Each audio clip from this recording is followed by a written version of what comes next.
Good afternoon, everybody. How we doing? Good, good. Well, let's let these guys file out here. But, you know, what we just did was a little roundtable with leaders in the aviation industry. We've got leaders of labor represented. We've got leaders of the businesses that are, of course, making the airline industry run. And I just wanted to hear from people about the stresses of the aviation industry in light of the fact of the shutdown. And here's what I found out. It actually worries me a great deal because I think that as much as delays have gotten worse over the last couple of weeks, everybody here is very worried that we're going to see more delays, more stresses on the people who are actually making the aviation system run, and more problems for both the consumers but also the great workers who actually make this incredible shining jewel of the American economy actually work and work on time and work safely. Here are the things that I worry about. I worry about the people who are scanning our bags and making us get through the security line. I worry they're not getting paychecks. They're starting to get worried about how to feed their families and how to pay school tuition and everything else. I worry about the pilots who haven't gotten paid in a long time. I worry about the air traffic controllers who, of course, make this entire system extra safe. I worry about them, you know, more worried about their credit card bill than they should be because they're not getting a paycheck because Democrats refuse to open the government. Now, I understand that a lot of Americans are sick of partisanship in Washington, D.C. Trust me, I've been here for 9 months in this job. I am sick of partisanship in Washington, D.C., but this is very, very simple. Every partisan dispute, every policy disagreement, all of these things we can talk about, we can reason through, we can disagree, we can shake hands and compromise on some of those issues, hopefully, but this is something that every single American, Democrat or Republican or Independent, should be able to agree on. Open the government. Stop this craziness and open the government. It's causing way too many problems, and some of the folks behind me are the people who are dealing with the problems. Now, let's just recap exactly what's happened politically in this town related to the government shutdown. We have had now multiple votes to reopen the United States government. The House of Representatives has voted affirmatively to reopen the United States government. 52 Republicans and 3 Democrats consistently vote to reopen the United States government, but we need 60 votes. So all we need to end the craziness, to pay the air traffic controllers, to pay the TSA agents, to pay the pilots, to make sure that food stamp benefits continue to go out to the American people who need them, all we need is 5 reasonable Democrats to join 3 moderate Democrats and 52 Republicans to reopen the government. I want to let Sean Duffy say something, but before I do, I just want to say to any Democrat in the United States Senate, we are happy to talk about any policy issue. We're happy to talk about health care policy. We're happy to talk about tax policy. We're happy to talk about regulatory policy, but not at the point of a gun. You do not get to take the American people's government hostage and then demand that we give you everything you want in order to pay our air traffic controllers. It's a ridiculous set of demands. Let's reopen the government, and then let's sit down and talk about how to compromise on policy for the American people. Sean? I appreciate it, Mr. Vice President. So first, I want to thank you for calling this meeting of the aviation industry. We have a great coalition, bipartisan coalition, and so thank you for that. I just want to tell you, we look at the aviation system, and we've seen blips and blurbs, whether it's LAX or it's Atlanta or it's Dallas. You're seeing impacts of this shutdown on our airspace, and that means travelers are delayed, travelers are canceled. It has real problems. So our air traffic controllers, their first paycheck they missed, well, they got 90%, 80% of the paycheck. That was in early October. They just missed their full paycheck. And you got to think, well, then the second paycheck comes. That's not when we have real disruption. Because every single day, as all of you people know, as we all pay our bills, right, it's not just the mortgage and the car payment, which is very real, but they're buying food. They travel 30, 45 minutes into the towers or the centers, so you have to buy gas. They have kids that want to play football or volleyball or tennis, and they can't afford the very life expenses that they need those paychecks for. And so though we've maintained the safety, I'm grateful for our controllers who are coming in every day. But I do think as this shutdown continues, you're going to see more pressure on controllers, more pressure on TSA workers, and that's going to have real impact. One group that we don't talk about a lot is we have technicians that work in our centers. I've talked to you all about how old our equipment is. We have technicians that come in every single day to make sure this equipment actually works. They too aren't getting paid. And this is burning, and it's having a real impact on our men and women who serve our airspace. And so I would join the Vice President and say, don't hold us hostage. Don't hold American families' travel hostage. Don't hold air traffic controllers hostage. Open up the government, have a conversation, let's get it resolved. But again, every day it gets harder. Every day there's going to be more challenges. And the last point I'll make before I turn it over to Sean O'Brien's really great hair day today is the fact that a lot of our people can go through the miss of one paycheck, and it's hard for them, but a lot of them can get through it. None of them can get through 2 paychecks. And so, again, if Democrats don't get their act together very quickly, you're going to see huge problems. And again, I would come to them with a clean heart and say, open up the government, and then let's have a conversation. I'll give it to the Teamster, Sean O'Brien. Thank you very much, Secretary Duffy. Thank you, Vice President Vance. Look, the bottom line, and we took a position, I represent 1.3 million working men and women in this country for the International Brotherhood of Teamsters. We took a position 3 weeks ago. Pass a clean CR, get to the table, negotiate a deal. Do not put working people in the middle of a problem they should not be in there. And we got to think about the families that are going to be affected. Think about when you have to tell your son or daughter they can't play sports because you're not getting paid. Think about when you can't pay your mortgage. Think about when you can't pay your tuition. Put the politics aside, get to the table, negotiate a deal, pass a clean CR right now, and then figure out the problems moving forward. And I want to thank the air traffic controllers. I want to thank the Aviation Administration for all their hard work and sacrifice they make. And look, security and safety of the airlines is paramount. Let's not compromise the safety and security. Pass a clean CR. Thank you. Thank you, Sean. Great. Anybody else? Come on. Yeah. Thank you, Mr. Vice President. Thank you, Secretary Duffy. Thank you all for being here with us today. And I want to start by really thanking the professionals, the air traffic controllers, the folks at the TSA, also the FAA, the people in management. They're working hard. They are keeping the skies safe. They've minimized delays. Fewer than 2% of flights have been delayed so far because of air traffic control shortages. So they've done a great job. But it's putting stress on people. It's not fair to those people. It's also putting stress on the economy. You know, the first couple of weeks this had no impact on the economy, but as every day goes by, the impacts start to grow. And airlines are a pretty good real-time indicator of the economy, and we start to see still minor, but steep booking impact, and you see that happening in the economy. We put the whole economy at risk. And so it's been 30 days, and while I don't have a position on which partisan side and how things should be settled with healthcare, it has been 30 days. I also think it is time to pass a clean CR, use that as the opportunity to get into a room behind closed doors and negotiate hard on the real and substantive issues that the American people want our politicians on both sides of the aisle to solve. But let's get a clean CR and get that negotiation done behind closed doors without the pressure and without putting the American workers and the American economy at risk. Here. Great. Okay, guys, we'll take a few questions. Yeah. Go ahead. Thanks, Mr. Vice President. Mary Margaret with Daily Wire. We're coming up on the 1-year anniversary of this really tragic plane crash in D.C. Should Americans be afraid to fly while the shutdown continues? No, I don't think Americans should be afraid to fly because we've got great airline professionals who are keeping the safest aviation industry in the world afloat, but they're doing it with incredible stress. What I worry more about is that if you have, let's say, a pilot who's now missed 2 paychecks, who's now telling his kids that they can't do things that they'd like to do, who's now worried about feeding his family, maybe that guy doesn't show up to work. Maybe he goes and gets a different job. That means greater delays for the American people. I worry about the air traffic controller who now has missed 2 paychecks, who's got to pay his credit card bill or his mortgage, but can't pay both and decides, you know what, this industry is not for me. The Secretary of Transportation made a great point in private. I'm going to steal it right now because we got to get people into the air traffic control industry. We had a shortage of 2,000 people.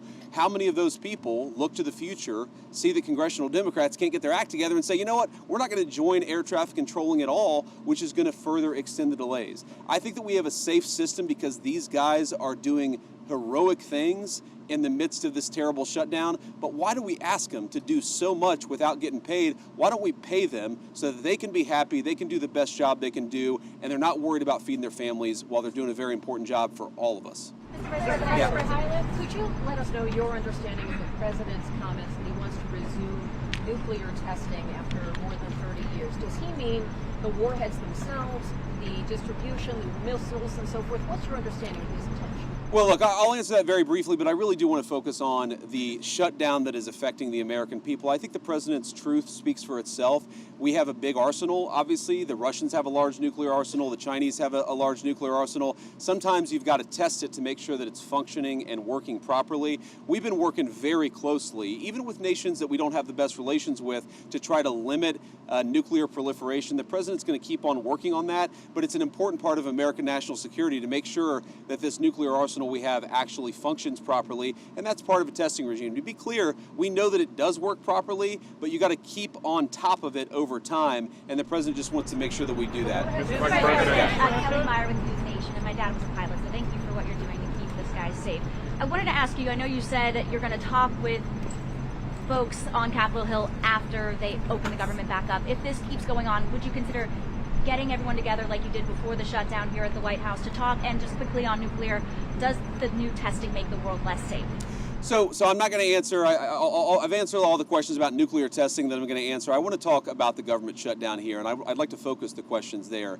But to your point, look, I've never said we're not going to talk to congressional Democrats until they reopen the government. What I've said is we are not going to give in on policy demands under the threat of hostage taking.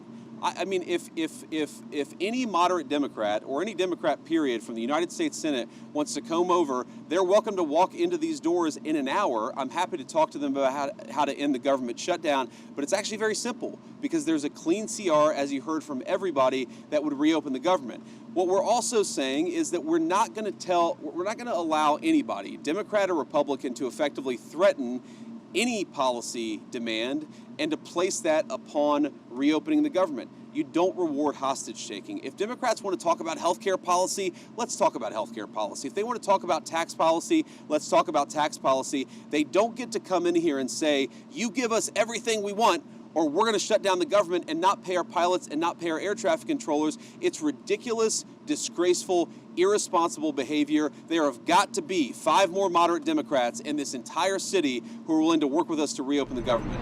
Mr. Vice President, on the issue of the shutdown, there is the concern about 42 million people losing their SNAP benefits. Of course. Over this weekend. The administration's moved a lot of money around to pay troops, to pay federal law enforcement, and is telling Congress it can't move money around to pay at least some of those benefits. Why not? And would there be some push perhaps in the next 48 hours to try to do that so Americans don't go hungry? Well, here's the problem. If you go back to previous government shutdowns, what has happened is that sometimes the president has tried to make the shutdown as painful as possible on the American people. I give the president of the United States great credit and the entire team for trying to make this as painless as possible. The Democrats are acting irresponsibly. He doesn't want the American people to suffer because of it. But look, right now, this government, this administration, we're like guys running around, with a leak in a damn wall, trying to plug it with bubble gum. And we plug one spot with bubble gum, and we plug another spot with bubble gum, and we plug another spot with bubble gum. Why don't the Democrats just stop this entire charade and reopen the government so that we don't have to try to make this thing work on a shoestring budget, which is what we're trying to do. The unfortunate reality, and we're starting to see this with our aviation industry, we're going to find out the hard way with SNAP benefits.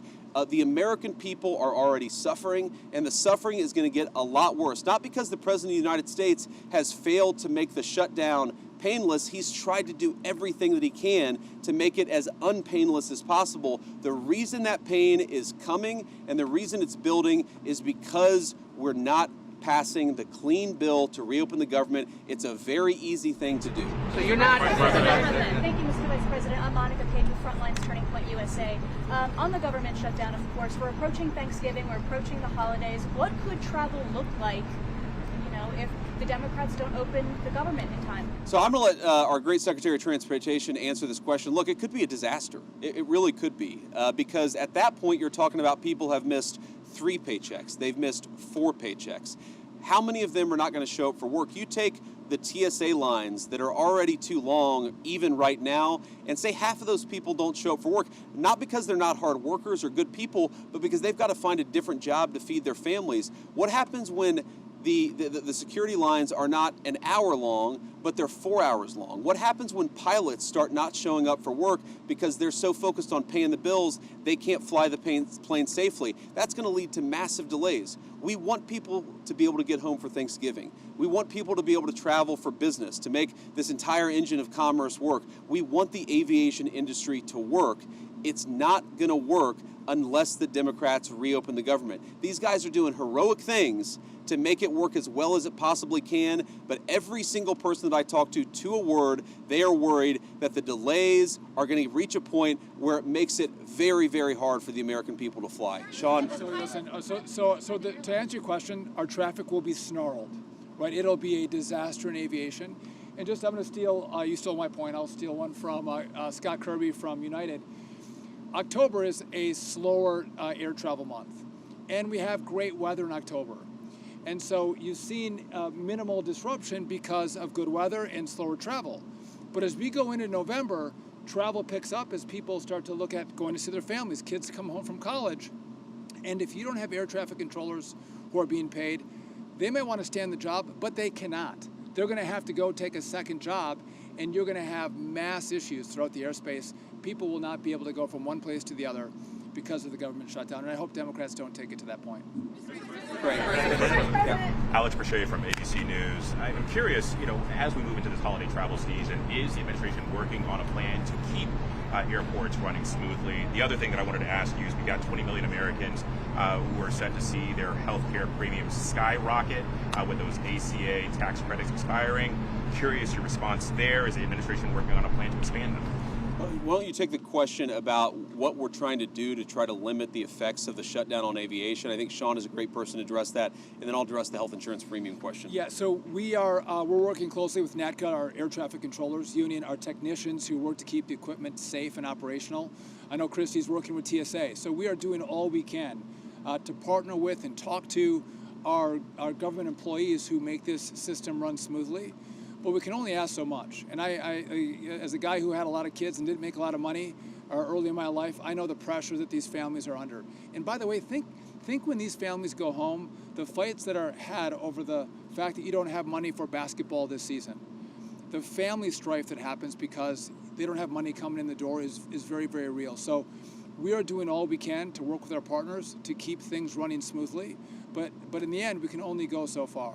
And if I could just, before I turn it over, I love that you guys are asking us questions about what we can do to make this less painful.